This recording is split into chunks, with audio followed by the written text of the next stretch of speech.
A new Ohio Supreme Court ruling is changing how our ballot will look this fall. Good evening, I'm Reese Thompson. And I'm Morgan Anderson. Welcome to Newswatch, your source for news impacting southeastern Ohio. The Ohio Supreme Court ordered changes ballot language for Issue 1. The ballot will now read the state of Ohio and not the citizens of the state of Ohio. Additionally, the court did not grant the request to change unborn child to fetus and will now require the ballot board to add in that the amendment includes a guarantee of access to contraception, fertility treatment, and miscarriage care. This is not what the pro-Issue 1 side wanted when it sued over this language, previously approved by the Republican-dominated ballot board. The pro-Issue 1 side states the language is misleading, but groups opposing Issue 1 are pleased with the decision. Developments on the Ohio Redistricting Commission, a co-chair is being named by Republican lawmakers in time for a meeting today. After delaying the meeting a week, Ohio Auditor Keith Faber was named by Ohio Republicans as the co-chair. Now the commission will meet in hopes to send forward new district maps.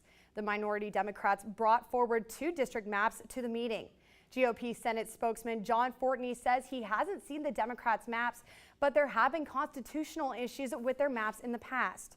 The proposed maps would give Republicans an edge in both the Congress and Senate. Ohio Secretary of State Frank LaRose says maps need to be approved by this Friday in order to be used in the March primary.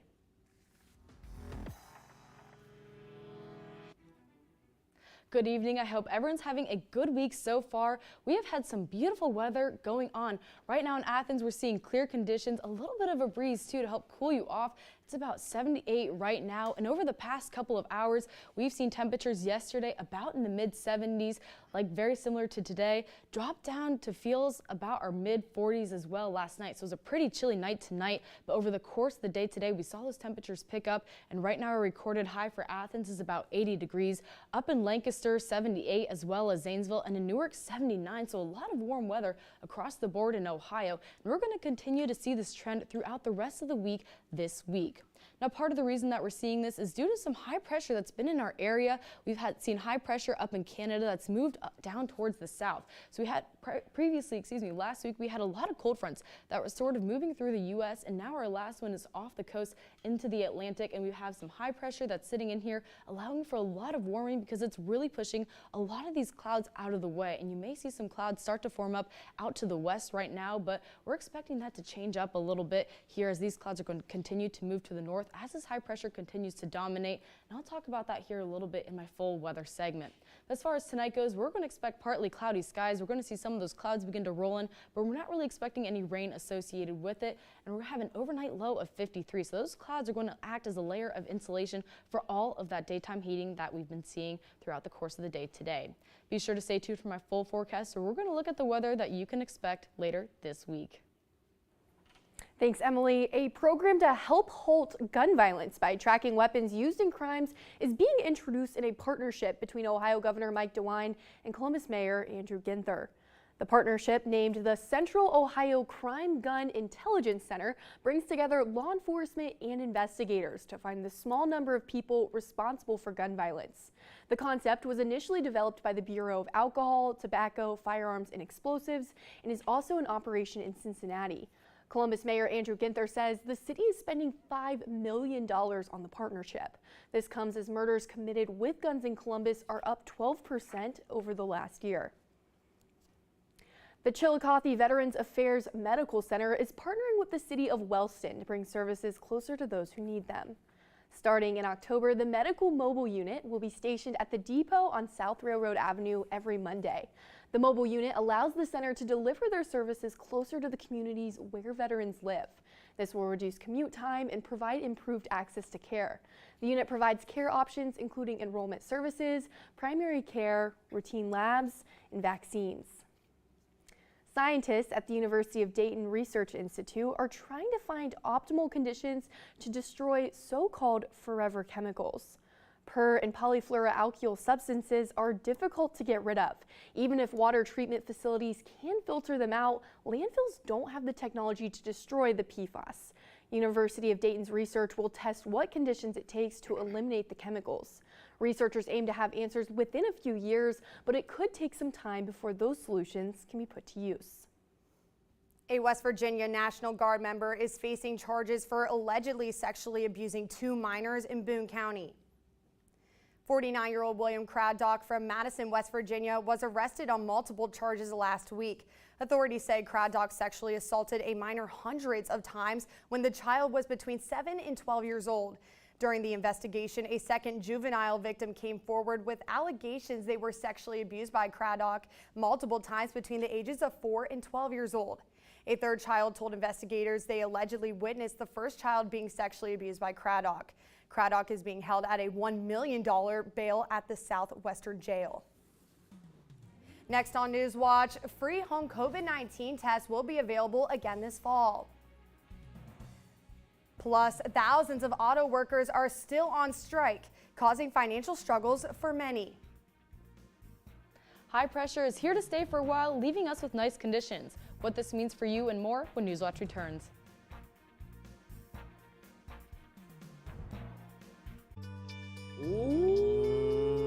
On Finding Your Roots, Brian Cox I wish my ma could be here to see this. and Viola Davis. You're uncovering the truth. I love this. Redemption on the Western Front. It's incredibly moving. And a grandfather's shocker. Isn't that interesting? You gotta bury your secrets. That's right. Plus, He's my DNA cousin. Oh my goodness. Tuesday at 8 on WOUB. We are now officially in the second half of the regular season, and we have nothing but big games in the 7-4-0. Conference title races are heating up, and we'll be there to cover it all, on the field and off. Leading up to Friday, though, check out all our pregame huddle digital segments on our socials, and be sure to check in with all Gridiron Glory's social medias from Facebook, Twitter, Instagram, TikTok, and the WOUB PBS YouTube channel. But we'll see you Friday night at 11:30, because remember, there's nothing better than Friday nights and Gridiron Glory. You need to face your fears. Who displays the personality type to kill with calculation? Anything you'd like to share, Professor? If there's an exit wound, there's going to be a bullet. I'd say it's game on. Game on indeed. We could get into very deep water on this. If you need us, we're not going anywhere.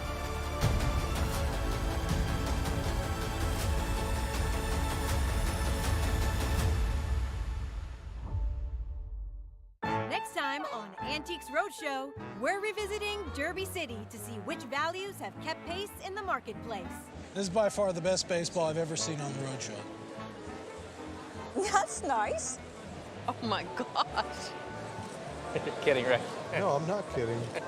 Think you know which treasures are still ahead of the pack? Find out next time on Antiques Roadshow Vintage Louisville Hour 1. Monday at 8 on WOUB.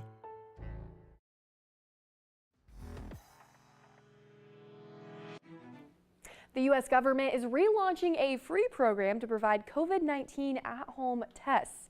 People will once again be able to order 4 free tests through covidtest.gov starting on September 25th. The program was suspended at the end of May as a means of preserving the available supply. The tests are intended for use through the end of the year. The announcement comes as hospitalizations for COVID-19 have been on the rise in the U.S. since July. The Athens City County Health Department reports COVID-19 cases have doubled in the past month. The U.S. Federal Reserve is concluding a 2-day policy meeting without pushing another hike in interest rates as the Reserve awaits more data on how previous rate hikes have affected the economy. Though inflation is steadily slowing down and the unemployment rate is relatively low, the U.S. economy is still contending with challenges that could hamper progress, namely high gas and energy prices. Another factor at play, a looming government shutdown, with Congress showing no signs of reaching a federal budget deal by the deadline at the end of this month. And while the U.S. Federal Reserve may be taking its foot off the gas for now, Bankrate.com's Greg McBride says not to expect lower interest rates anytime soon. Over in Toledo, the United Auto Workers are set to sit down with Stellantis tomorrow. Thousands of auto workers are on the picket line, attempting to adjust to their new predicament. Close to 5,800 Toledo auto workers are striking, and many face a similar financial strain. April Kolzak, a mom of 3 boys, says things got much more difficult. As a third-generation Jeep worker and single mom, she typically makes about $19 an hour working an overnight shift at the Stellantis factory. But with her plant now on strike, April has to figure out a way to live on her union-provided strike pay, just $500 a week, which is roughly half of what she's used to. Dollar every cent is accounted for, whether it goes for food, electric, gas, rent. It's ketchup and hot dogs instead of having ketchup, hot dogs, and applesauce. You know, it's just like, it's like one less thing on the plate. In addition to calling for a 36% pay raise and increased job security, union members are also pushing for a 32-hour, 4-day work week with no reduction in pay. While United Auto Workers strike for their 6th day, screenwriters in Hollywood have been on the picket line for months, with most major productions essentially halted. Their union leaders are now back at the negotiating table with studio heads. Lori Aguirre has the latest. On day 6 of the auto workers strike, the clock is ticking. No wheels, no deals. The union says more plants will strike if executives at the Big Three don't offer better contracts by noon on Friday. An impasse continues over demands like wage increases, pensions, and a 4-day work week. I have a problem with the approach the union's taking. Let's pay people what they deserve, but let's not be paying for people not to work. I stand with the striking UAW workers. They deserve to share in these record profits that the executives are taking home. The UAW, Ford, and GM are in talks Wednesday, says a source familiar with negotiations, adding the union meets with Stellantis, which owns Chrysler, Jeep, Dodge, and Ram, on Thursday. Hey, ho, ho. Union screenwriters, producers, and actors have been picketing for weeks, but talks between writers, producers, and major studios resumed Wednesday. Key sticking points: higher pay, streaming data transparency, and how artificial intelligence is used. I support WGA and SAG as it relates to their existential stress as it relates to streaming and how it's radically changing the business model as it relates to artificial intelligence. I don't want industry, studios to be able to use my likeness in perpetuity. We're striking as a whole because we're a family, and if one artist is struggling, we're all struggling. I'm Laura Aguirre reporting. The White House was set to send the acting labor secretary and a senior advisor to Detroit today to help forge a resolution. But they plan to aid in negotiating from D.C. after the head of the UAW said the president's team would not be key in brokering a deal to end the strike.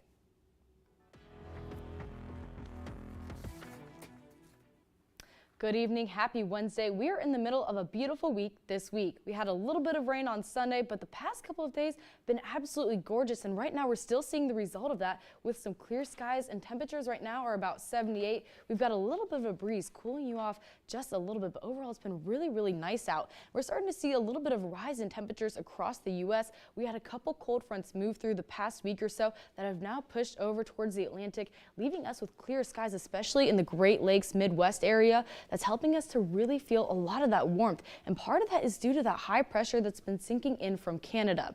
Now, as this high pressure is hanging around for a while, it's going to continue to clear skies and continue to leave clouds really high in the atmosphere, meaning we have a really stable atmosphere. So we're not anticipating any storms or any rain anytime soon. And although you may see stuff start to spark up in the west a little bit of cloud coverage, maybe some precipitation, we're not anticipating that coming into Ohio anytime soon. In fact, this evening we're seeing that rain out near Illinois, Indiana area, and that's going to continue to move up towards the north. So down here in southeast Ohio, we're just anticipating a little bit of cloud coverage starting this evening and rolling on into the morning hours around 8 to 10. So we're going to have a pretty cloudy day starting in the morning and this evening. So those partly cloudy skies are going to leave us with a little bit warmer temperatures from what we've seen the past couple of days. Now, since we've had clear nights the past couple of days, that allows for a lot of that daytime heating to leave and really cool things down into those mid to lower 40s that we've been seeing.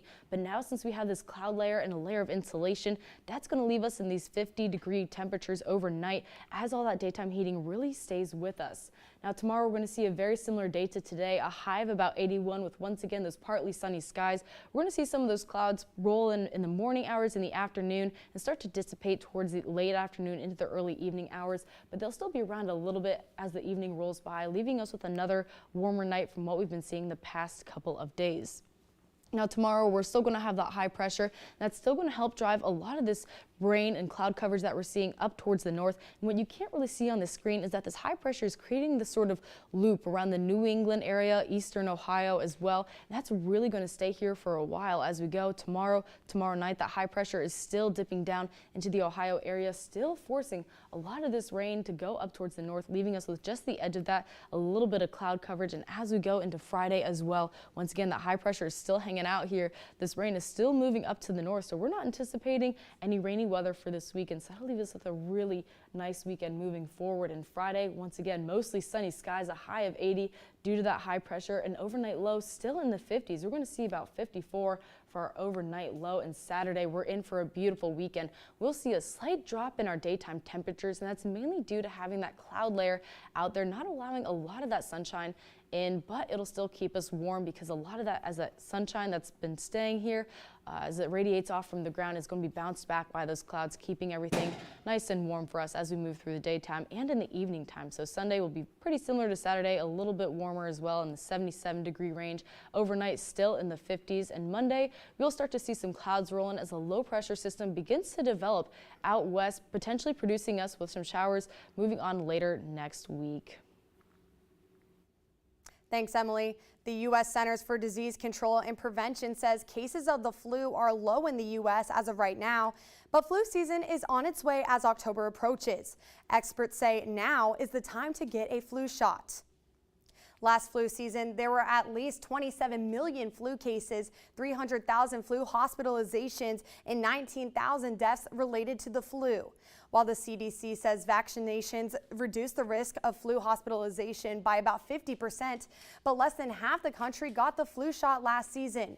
Barriers such as the lack of health insurance, transportation, and the inability to take off from work are believed to have played a role. State health departments, community health centers, and local pharmacies all have flu shots available. To find one closest to you, the agency says to check out myflushot.org. Lack of housing and resources is creating strife in some communities due to a rise in the number of migrants crossing over U.S. borders. Ivan Rodriguez reports on concerns from border officials. A surge in migrants crossing over the U.S. southern border causing concerns for communities across the nation. There were more than 8,000 apprehensions Monday, according to a Department of Homeland Security official. With shelters in El Paso, Texas at or over capacity, resources are being stretched. Things were slow 4 or 5 weeks ago, so their capacity was about 250 a day. Then they ramped up to 400, and now they're ramping up to 600. The rising number of migrants coming in causing tension in communities far from the southern border. On Staten Island, 10 people were taken into custody as protesters blocked a bus carrying migrants. New York City's mayor condemning their actions. I say to those who believe they're going to use violence by throwing bottles at police officers and migrants, we're not going to accept that. The surge in Arizona is causing long wait times at the border. The mayor of Nogales calling on Washington for help. My main concern is I hope Washington comes and visits us and looks at the real picture. Amid the uptick in arrivals, migrant families pose a unique set of challenges for officials. Last week, an independent court monitor found that in rare cases, children were temporarily separated from their parents while in processing centers. A Customs and Border Protection spokesperson maintains the agency prioritizes keeping families together. An official with the agency said sometimes separations are carried out amid overcrowding in the interest of safety. We want to treat everybody with dignity and respect and bring the folks in as we can. I'm Ivan Rodriguez reporting. Coming up in sports, Nelsonville York stays red hot following its game against Athens last night. That story is still ahead. And for the latest from Newswatch, check us out on Instagram, Twitter, and YouTube.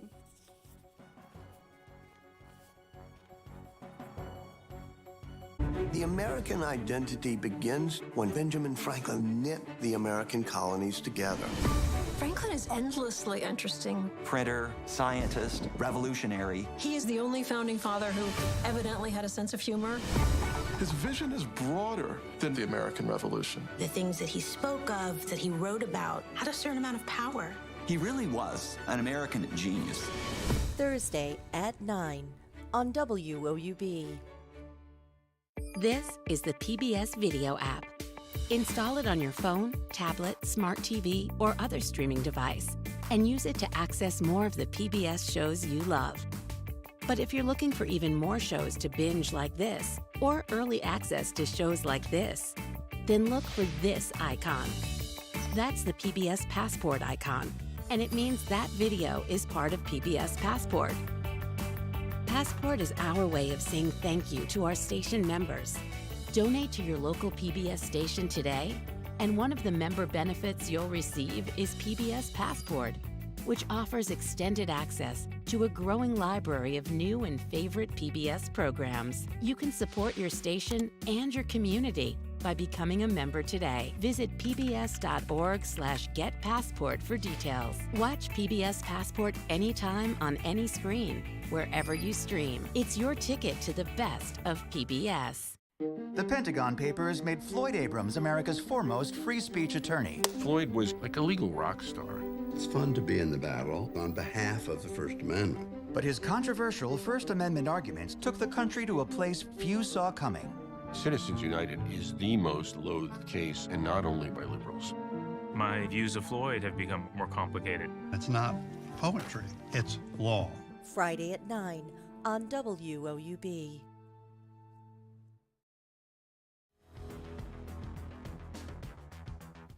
Welcome back. I'm Maria Manesi. Nelsonville York continued its hot streak after taking down Athens in 3 sets last night.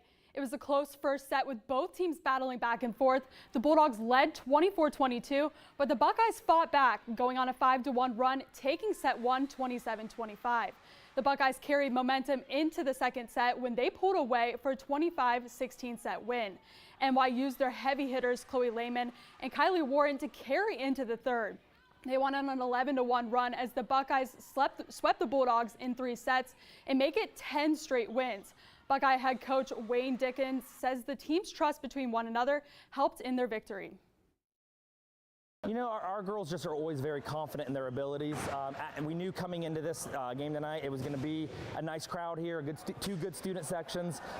You know, our girls stayed confident, and you know, we knew what Athens was bringing to the table, and luckily we were able to handle some really good shots from them and come out with the win. Staying on the court, Alexander also earned a sweep last night over Meigs. This game was also a battle in the end. In the first set, Meigs tied it up at 23, but Alexander took over, winning set 1 26-24. An early lead from Alexander in the second set, and the offense came alive. Lexi Grissett and Macy Swart led the Spartans, who took set 1 25-14. Grissett helped carry momentum into the third set, where she totaled 7 straight kills as Alexander took the match in 3 sets. Ohio soccer returns to the pitch for the first time since September 10th, tomorrow hosting Kent State to open Mid-American Conference play. The Bobcats dropped their game against the Golden Flashes 2-0 last season and will look for revenge. Ohio went 2-3-2 in non-conference gameplay, including a pair of tough games against Ohio State and James Madison. Head coach Aaron Rodgers talks about how a difficult non-conference schedule helps get the team ready for MAC play. You know, we want to put ourselves in a really difficult situation, competitive situation in non-conference. So when we get into MAC, because MAC's extremely competitive, and we want to be prepared for that. And I think so far we're in the right place. Yeah, guys, Ohio soccer's back home for the first time since September 3rd. Really exciting. They haven't played. Tomorrow it'll mark 11 days. Really exciting against Kent State. Well, there's nothing like MAC play, and hopefully, since it's a home game, it will be an advantage for them. I know, and with the beautiful weather out too, Yeah. some fall soccer. Yes, I'm here for nothing it. better than that. Thanks so much, Maria. After the break, how scientists are finding new discoveries about a distinct animal. But first, here's a look at what's coming up tonight on your public television station. The dawn chorus that no one wants to hear, signaling that the full-scale invasion was well underway. Nobel Prize-winning journalist Dmitry Muratov. Но журналистика в России сейчас переживает темные времена. His battle to defend free speech. Нужно исполнять российские законы. Я не наблюдатель, я участник. Amid Vladimir Putin's crackdown on the press. Если мы отказываемся от демократии, мы соглашаемся на войну. Tuesday at 8 on WOUB. Evolution Earth. Heat. As temperatures rise, animals are responding. doing things never filmed before. Out there, things aren't what you expect. You'll see. Wednesday at 10 on WOUB. We are now officially in the second half of the regular season, and we have nothing but big games in the 7-4-0. Conference title races are heating up, and we'll be there to cover it all, on the field and off. Leading up to Friday, though, check out all our pregame huddle digital segments on our socials, and be sure to check in with all Gridiron Glory's social medias from Facebook, Twitter, Instagram, TikTok, and the WOUB PBS YouTube channel. But we'll see you Friday night at 11:30, because remember, there's nothing better than Friday nights and Gridiron Glory. The Pentagon Papers made Floyd Abrams America's foremost free speech attorney. Floyd was like a legal rock star. It's fun to be in the battle on behalf of the First Amendment. But his controversial First Amendment arguments took the country to a place few saw coming. Citizens United is the most loathed case, and not only by liberals. My views of Floyd have become more complicated. It's not poetry, it's law. Friday at 9 on WOUB.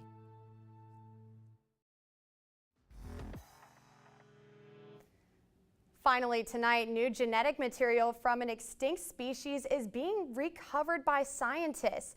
In a scientific journal genome research study, scientists said the RNA molecules extracted from the Tasmanian tiger may help them learn more about the animal's genetic makeup. The molecules, known as thylacine, disappeared about 2,000 years ago from virtually everywhere except the island of Tasmania, where it was eventually hunted to the point of extinction. Scientists state while de-extinction wasn't the goal of the research, it could help with efforts to bring back the animal in some form. Well, technology is just advancing like no other recently. Bringing back a tiger, okay, so are we gonna swap out like the Southeast Ohio Bobcats for some tigers now? Yeah, maybe a potential new mascot. Give Rufus a run for its money. Oh, Now- for sure. Yeah, I hope the tiger, if it comes back, would enjoy some Southeast Ohio weather, especially tonight. It's going to look like it's going to be a pretty warm night out compared to what we've been seeing. An overnight low of 53 with partly cloudy skies. And part of the reason we're going to be seeing some partly cloudy skies is due to some little bit of rain and precipitation going on out to the west. And we're just going to see the edge of that. We're not going to see a lot since we have a lot of dominating high pressure in our area. So that high pressure is going to hang around for a while. It's been giving us some lovely weather earlier this week, and it's going to continue to fuel the lovely weather we're expecting later this week. Tomorrow we'll see a pretty similar day to today. We're going to have a high of about 81 with a low of about 54, so another cloudy night going on. And those partly sunny skies, we're going to see a lot of clouds going on tonight and into tomorrow morning, but by the late afternoon, early evening time, we might even see those start to go away a little bit and then come back and forth a lot tomorrow with that cloud coverage. And again, tomorrow that high pressure is going to hang out for a little bit longer. It's creating this large bubble of high pressure that's surrounding the Great Lakes area, the Midwest area as well, down into Ohio, and that little rain spot that you see near Illinois and Indiana is just going to sort of move up to the north as opposed to moving towards the east, since it's going to ride along the boundary of that high pressure system. And so Friday, once again, that rain is just going to continue going on up to the north, so we're not going to really see any effect of that besides just the outer layer of clouds that's around it. So we're going to see those partly cloudy skies moving on into the next couple of days, even into next week. And we're going to look at temperatures very similar to today going on next week and this weekend. So it's going to be a pretty nice week and weekend moving forward with those partly sunny skies. And that does it for our broadcast this evening. Thanks for watching. For Emily Dietz and Maria Manessi, I'm Morgan Anderson. And I'm Reese Thompson. Stay tuned for the PBS NewsHour coming up next. And remember, you can find the latest news anytime at WOUB.org. Have a great night.